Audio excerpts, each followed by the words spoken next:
Hero Siege is a game in which you die over and over. The premise is quite simple. A group of monks have foolishly united the 4 pieces of the Brimstone Talisman, awakening the slumbering demons below. Your goal is to stop Satan before he raises hell on earth and all mankind becomes extinct.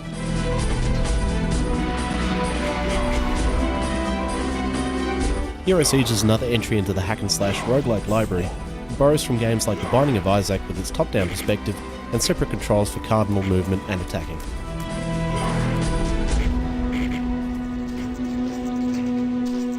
When starting the game, you are given a choice of 8 different character classes to choose from. While they all have a different look and different skill sets, their differences usually boil down to a choice between ranged and melee abilities.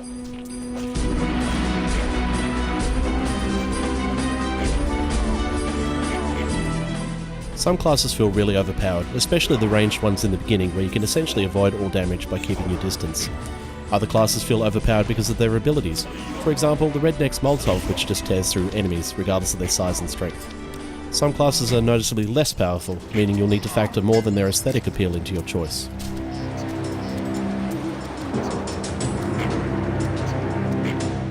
The enemies in Hero Siege are surprisingly varied and generally follow the theme of the level you're playing through, meaning you'll only see them in that particular stage of the game.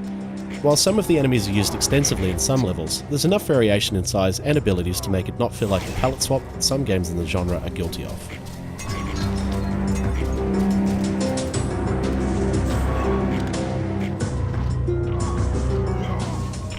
Throughout the game you'll find multiple kinds of items to obtain, use and discard. They range from potions that will help you or ruin a run, to items like artifacts that you can actually keep with you from run to run. These can have both negative and positive effects at the same time. The RNG used for the items works well, and doesn't feel as excessive as it can in a game like Sword of the Stars: The Pit, which changes absolutely everything from run to run. Hero Siege's items are varied, but not so much that you don't gain at least a passing familiarity with them after a few runs.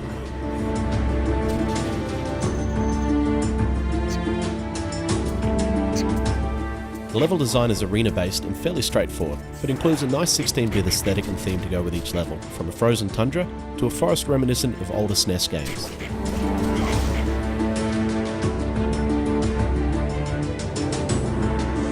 Each level includes a ton of hidden items, secret areas, and additional enemies that can help you access those areas, so it can be really worth your time for you to explore the area, even if it appears limited to begin with.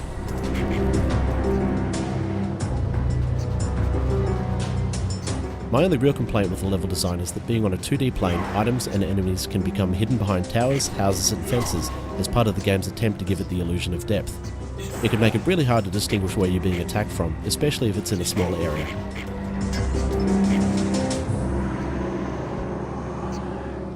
Hero Siege has a steep difficulty curve when starting out. It can throw you into a run and just flat out punish you, but it's insanely varied as to how each run could pan out. To add to the cruelty, it also features a hardcore mode that adds permadeath, which is just complete insanity given that the game is already incredibly hard. Only the truly masochistic need apply.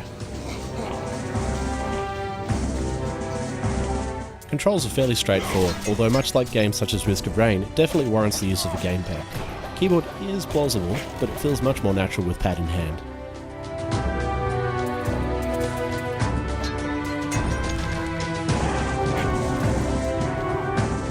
The game limits you to 4 directions of movement, but allows the enemy 8, which further adds to the difficulty spike when perspective becomes an issue. Being able to use all 8 directions would likely make quicker dodges and attacks more viable, but would also make the game much easier. While not necessarily a bad thing, the draw for games of this type is often the difficulty, and being limited to the cardinal directions makes sense for this title.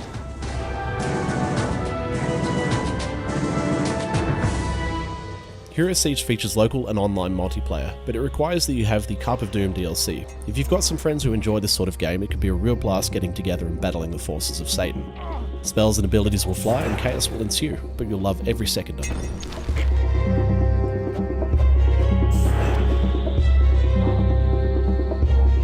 So while Hero Siege isn't really anything new except for some very unique mobs, it doesn't do anything wrong. It takes from other games in the genre and makes for a fairly solid roguelike game that's well supported by the developers. I would definitely recommend checking it out.